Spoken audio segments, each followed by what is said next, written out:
কুমিল্লার বন্যা পরিস্থিতির খবর জানবো সহকর্মী হুমায়ুন কবির জীবনের কাছ থেকে।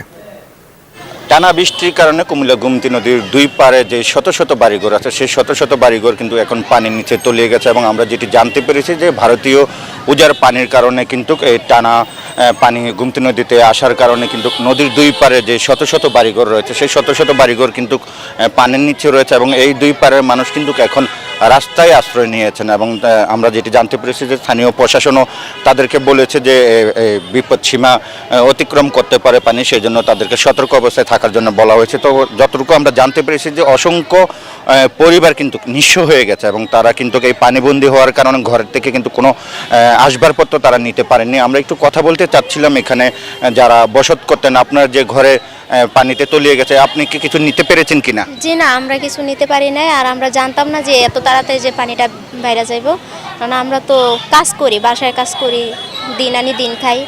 তো হঠাৎ করে বৃষ্টি যদি বাইরে ইয়ারে পানি উঠতে উঠতে অনেকটা উঠে গেছে, তো আমরা মনে করছি যে রাতের ভিতরে কমে যাবে, তাই আমরা এক জায়গায় গেছিলাম রাত্রে থাকার জন্য। নতুন এক্সপেল এর নতুন ফর্মুলা আর বিএমডির ডুয়েল অ্যাকশনে ঘরের মশা বাঁচবে না, বাইরের মশা আসবে না।